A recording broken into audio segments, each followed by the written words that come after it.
Hey y'all, it is I, Dizzy81, and I know that I've been gone for a little while, but I just got moved into my brand new place and I have everything set up so that I will be able to get back to doing what I love to do the most, drinking coffee with cognac.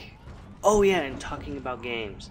This year, Bethesda Softworks is planning to do its very own E3 showcase, and this is huge news because typically developers and publishers will need to come with a stockpile of games in order to pull off a presser successfully. So what I want to do is talk about some obvious answers of what is going to be announced, knock on wood, what could be announced, as well as what should be announced.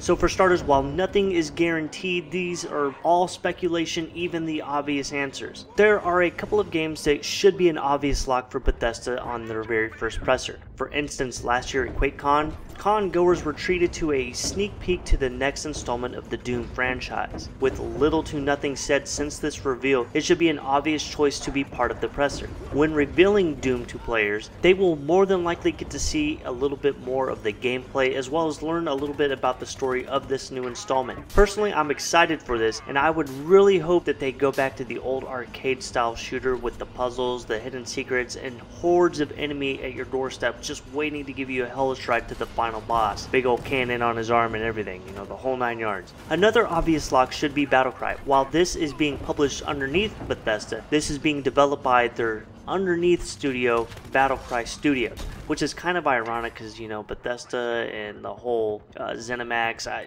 let's not get into that whole debacle. But I digress. This game was teased last year as a new style competitive genre mixed with elements of shooters and MOBAs. And like most MOBAs, it's planned to be a free-to-play game. So kind of think if you took the whole MOBA aspect and you made the whole Team Fortress thing behind it, yada yada yada. I also want to point out, I don't want to confuse any gamers, Gearbox has a new IP with similar structuring called Battleborn.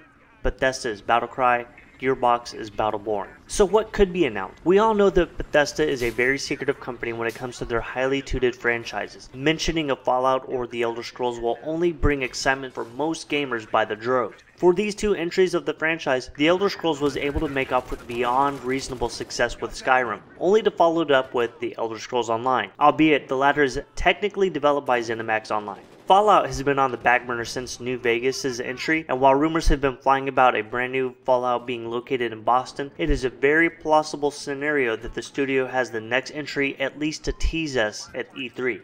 If a Fallout isn't announced, or even if it is highly unlikely that the developer has been working on the next Elder Scrolls entry to announce.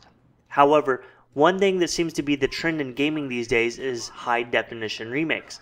If we're being honest, Skyrim is hot on people's minds, especially with the PC modding community. This aside, it would be hard to deny the buying power of a game like Skyrim would have, especially if it were to release on the PlayStation 4 or the Xbox One. Need I say, maybe the Wii U? So let's say that both of these are announced. It's hard to imagine that Bethesda would spend an hour to an hour and a half talking about only 4 installments of ongoing series. Looking through their catalog, there are a couple of franchises that stick out like they could be looking to either get rebooted or move on to its sequel. Quake hasn't seen a new installment since Quake 4 was released in 2005. Rage was released in 2011 with hit or miss scores, and Dishonored was decently received after being released in 2012. These are all games that could potentially be receiving sequels. I immediately discredited Brink as it was abysmal and buggy as it was released, and Bethesda has already claimed to have stopped development of Prey 2. If none of these are being brought to E3, then it's clearly something more afoot that we don't know.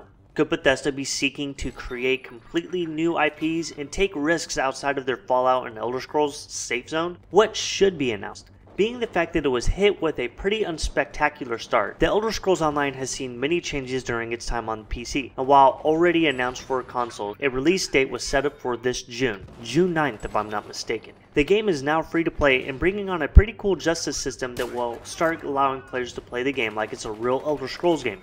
Sticky thieving fingers and all.